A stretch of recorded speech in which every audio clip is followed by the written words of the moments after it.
Morning 11th class student. जैसा कि आप लोग जानते हो कि हम लोग केमिस्ट्री में केमिकल बॉन्डिंग पढ़ रहे हैं और केमिकल बॉन्डिंग में हम लोग कोवलेंट बॉन्ड और आयनिक बॉन्ड पढ़ चुके हैं। तो आज हम लोग स्टार्ट करने जा रहे हैं कोवलेंट बॉन्ड।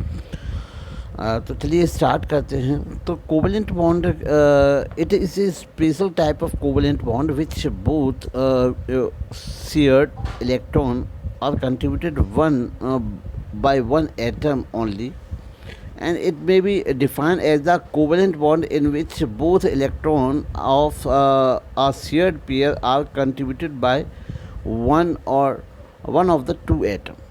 तो जैसा कि हम लोग जानते हैं कि अगर हम तुलना करें इलेक्ट्रोवेलेंट या आयनिक बॉन्ड की, तो आयनिक बॉन्ड में जो ऑक्टेट कंप्लीट करने के लिए जो दो इलेक्ट्रॉन होते, जो दो एटम होते हैं, उनमें से एक इलेक्ट्रॉन दूसरे को ऑक्टेट कंप्लीट करने के लिए इलेक्ट्रॉन डोनेट करता है, जिसको हम डोनर कहते हैं। जो एक्सेप्ट करता है उसे गेनर बोल सकते हैं। तो वहाँ पे इलेक्ट्रोवेलेंट बॉन्ड में complete transfer of electrons takes place. लेकिन अगर हम कोवेलेंट बॉन्ड की बात करें तो कोवेलेंट बॉन्ड में आपका जो दोनों एटम होते हैं, दोनों एटम जो होते हैं, एक एक इलेक्ट्रॉन, दो दो इलेक्ट्रॉन या फिर तीन तीन इलेक्ट्रॉन आपस में म्यूचुअल शेयरिंग होती है।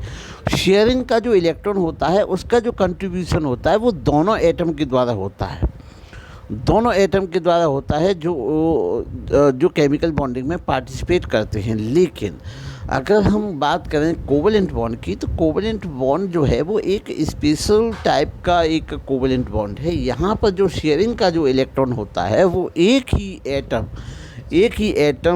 शेयर करता है यहाँ पर। अर्थात हम लोग कह सकते हैं कि और यहाँ पर एक इलेक्ट्रॉन नहीं शेयर किया जाता, यहाँ पर एक इलेक्ट्रॉन लोन पेयर का शेयर किया जाता है, और वो इलेक्ट्रॉन लोन पेयर का जो शेयर करता है वो एक ही एटम करता है। Such bonds are also called as dative bonds. इन बॉन्ड को हम लोग डेटिव बॉन्ड्स भी कहते हैं। The coordination of dative bonds is stabilised between two such atom, one of which has complete octet and possesses one pair of valency electron while other is short of one pair of electron।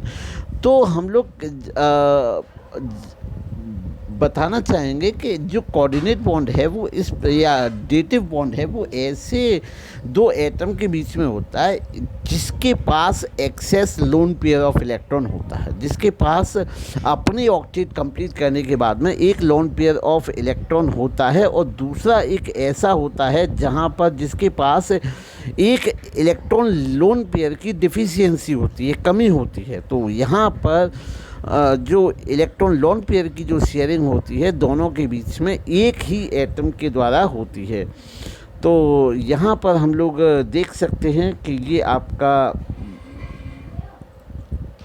Dotted से इनके electron की संख्या दिखाई गई है। यहाँ पे 2, 2, 4, 6, 8, यहाँ पे ए के पास 8 इलेक्ट्रॉन हैं, और यहाँ पर बी के पास आपके टोटल 6 इलेक्ट्रॉन है। तो यहाँ पे जो ए होगा अपने एक इलेक्ट्रॉन जो लोन पेयर ऑफ इलेक्ट्रॉन है वो आपका बी को शेयर कर देगा। और यहाँ पे मैं बताऊँ जी इसको हम लोग एक एरो के साथ डिनोट करते हैं। जो एरो की जो हेड होता है वो हमेशा गेनर की तरफ होता है, और इसकी जो एरो की जो टेल होती है वो हमेशा डोनर की तरफ होती है। तो इस प्रकार से एक जो लोन पेयर है वो आपका ए बी को डोनेट कर देगा, जिससे आपका जो ए होगा, ए के साथ साथ ए के पास 2, 2, 4, 2, 6 पहले से ही इसकी ऑक्टेट कंप्लीट थी, और एक share pair of electron share करने के बाद ये जो बी है, बी की भी अपनी ऑक्टेट कंप्लीट हो जाएगी।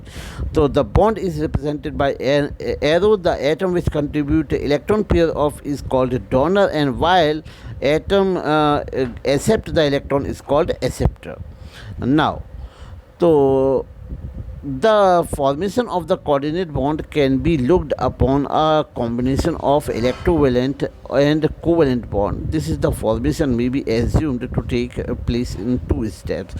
तो ये जो प्रक्रिया होती है, आपको इसकी अगर मैकेनिज्म समझनी है तो ये जो पूरी क्रिया होती है वो 2 चरणों में संपन्न होती है।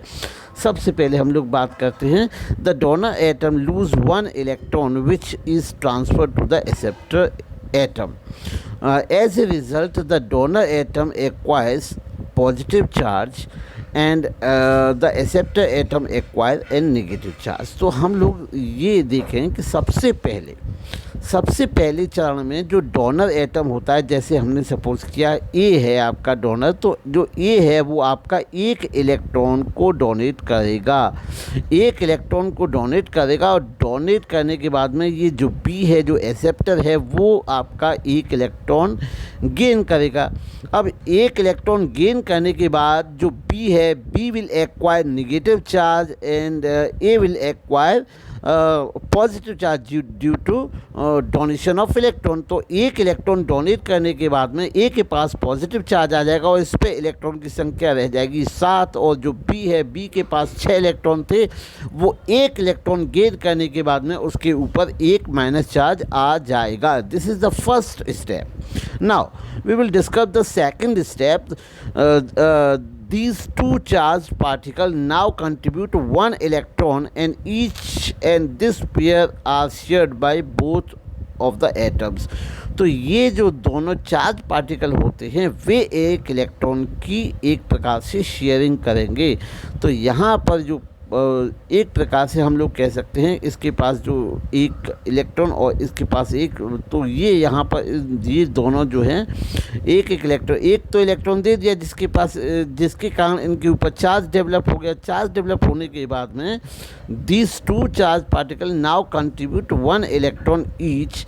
This pair is shared by both of atom. तो यहाँ पर जो इसने दिया है वही इलेक्ट्रॉन, जो इसने एक्सेस इसके पास दिया है इलेक्ट्रॉन और इसने दिया है, यही इलेक्ट्रॉन आपस में शेयरिंग करेंगे।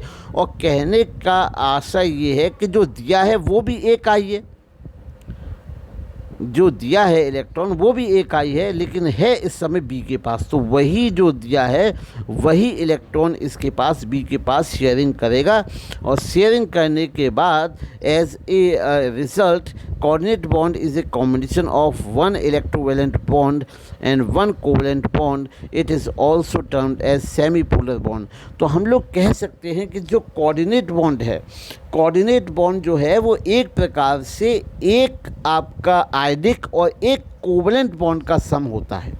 एक आयनिक और एक कोवलेंट बॉन्ड का सम होता है। फर्स्ट स्टेप में यहाँ पर आयनिक बॉन्ड बनता है क्योंकि यहाँ पर एक इलेक्ट्रॉन का डोनेशन होता है। एक इलेक्ट्रॉन डोनेट करने के बाद में ये आपका प्लस हो जाता है, इसके पास प्लस चार्ज डेवलप हो जाता है डोनर के पास, और जो एक्सेप्टर है उसके पास नेगेटिव चार्ज डेवलप हो जाता है। और जो इसने इलेक्ट्रॉन दिया है उसी इलेक्ट्रॉन से ये आपस में कोवलेंट बॉन्ड का निर्माण करते हैं। तो जिस प्रकार से यहाँ पर हम लोग कह सकते हैं कि अगर कहें, ये कहना गलत नहीं होगा, इसमें कोई अतिशयोक्ति नहीं होगी कि जो कोऑर्डिनेट बॉन्ड होता है, कोऑर्डिनेट बॉन्ड आपका सेमी पोलर बॉन्ड होता है। This is the sum of the one covalent bond and one ionic bond.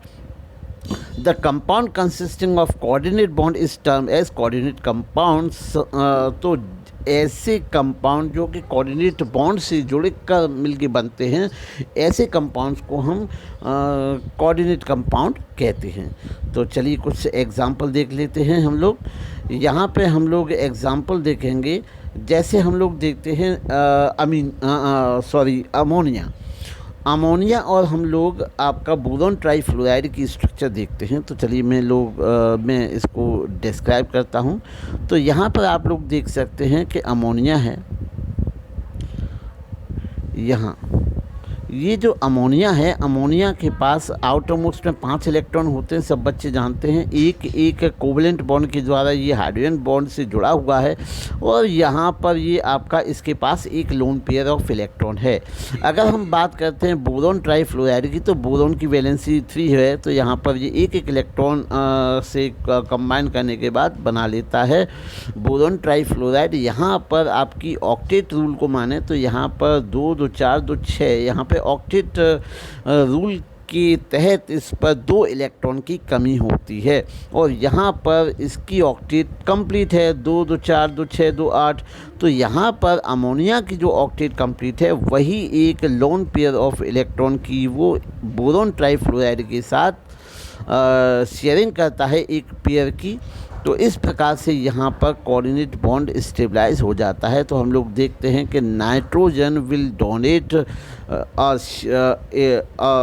Share a pair of electron to boron trifluoride to produce a coordinate compound।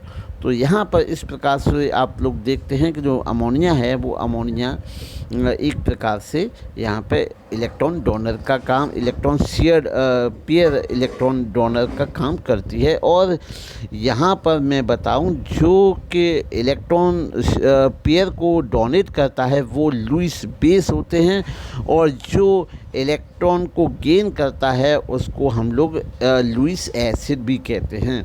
तो जैसा कि हम लोग Lewis acid base concept में जानते हैं कि ऐसे एटम जिनके पास लोन पेयर ऑफ इलेक्ट्रॉन होता है वो लुईस बेस की भांति काम करते हैं, और जिनके पास शेयर एक लोन पेयर इलेक्ट्रॉन्स की कमी होती है तो वहाँ पर उसको हम लोग लुईस एसिड कहते हैं। तो यहाँ पर boron trifluoride will behave like Lewis acid and ammonia will behave like Lewis base. तो चलिए हम लोग और एग्जांपल देखते हैं। ये अमोनिया डाइफ्लोराइड का ये स्ट्रक्चर है। तो अमोनिया में भी इस प्रकार से ये स्ट्रक्चर देख सकते हैं। अमोनिया आयन का आप लोग देख सकते हैं कि यहाँ पर अमोनिया के पास यहाँ आपका जो H प्लस है, H प्लस के पास ऑक्टेट कंप्लीट करने के लिए 2 इलेक्ट्रॉन चाहिए। तो ये 2 इलेक्ट्रॉन जो अमोनिया होता है वो डोनेट कर देता है। इस प्रकार से यहाँ पे NH4 प्लस अर्थात आपका अमोनियम आयन की फॉर्मेशन होती है। हम लोग देखते हैं यहाँ पे फॉर्मेशन ऑफ हाइड्रोजन परऑक्साइड। तो हाइड्रोजन परऑक्साइड में हम लोग देखते हैं यहाँ पर आपका O से आपके एक H 2H जुड़े हुए हैं, और इसके बाद में इसके पास बचते हैं 2 लोन पेयर ऑफ इलेक्ट्रॉन। दूसरे के पास आपका देखते हैं कि 6 इलेक्ट्रॉन हैं आउटर मोस्ट में। तो ये आपका एक जो शेयर एक जो इलेक्ट्रॉन पेयर है उसको डोनेट कर देगा। डोनेट करने के बाद में इस प्रकार से यहाँ पे आप लोग हाइड्रोजन परऑक्साइड की स्ट्रक्चर देख सकते हैं। यहाँ पर ऑक्सीजन जो होता है वो दोनों हाइड्रोजन के साथ कोवलेंट बॉन्ड के द्वारा और ऑक्सीजन आपस में कोऑर्डिनेट बॉन्ड के द्वारा अटैच होते हैं। अब हम लोग देखते हैं फॉर्मेशन ऑफ द ओजोन। तो फॉर्मेशन ऑफ द ओजोन में हम लोग देखते हैं कि यहाँ पर जो 2 ऑक्सीजन के एटम होते हैं वे आपस में कोवलेंट बॉन्ड के द्वारा डबली बॉन्ड या डबल बॉन्ड के द्वारा आपके जुड़े हुए होते हैं। वहीं जब हम तीसरे ओजोन को बनाने के लिए तीसरे ऑक्सीजन को अटैच करते हैं तो यहाँ पर ये कोवलेंट बॉन्ड के साथ अगर जुड़ता है तो ये ऑक्टेट रूल का वॉल्यूशन करता है। इसी कारण ये जो तीसरा एटम होता है वो आपका कोऑर्डिनेट बॉन्ड के द्वारा अटैच होता है। तो इस प्रकार से इसकी स्ट्रक्चर बन जाते हैं। इस स्ट्रक्चर को हम लोग ऐसे भी डिनोट करते हैं। यहाँ पर हम लोग इस प्रकार से इसको डिनोट करते हैं ओजोन के स्ट्रक्चर को। तो और हम लोग देखते हैं formation of the carbon monoxide. तो कार्बन मोनोऑक्साइड में जैसा कि हम लोग जानते हैं बच्चों कि कार्बन के पास 4 इलेक्ट्रॉन होते हैं, टेट्रावेलेंट होता है, और ऑक्सीजन जो है ऑक्सीजन के पास आपका 6 इलेक्ट्रॉन होते हैं।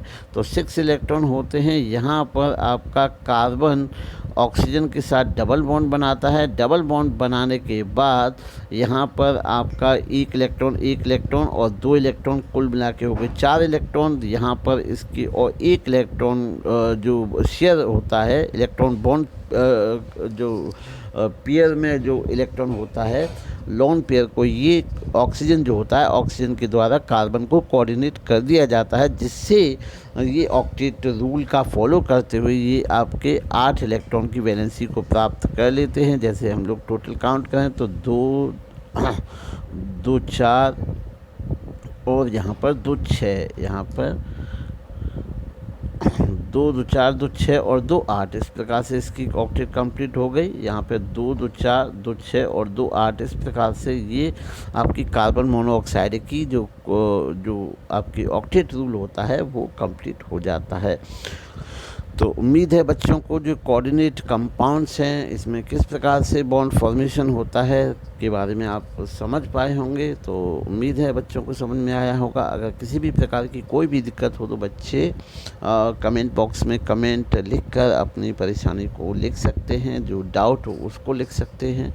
और अगर पसंद आया हो, वीडियो समझ में आया हो तो वीडियो को लाइक करना। Thank you.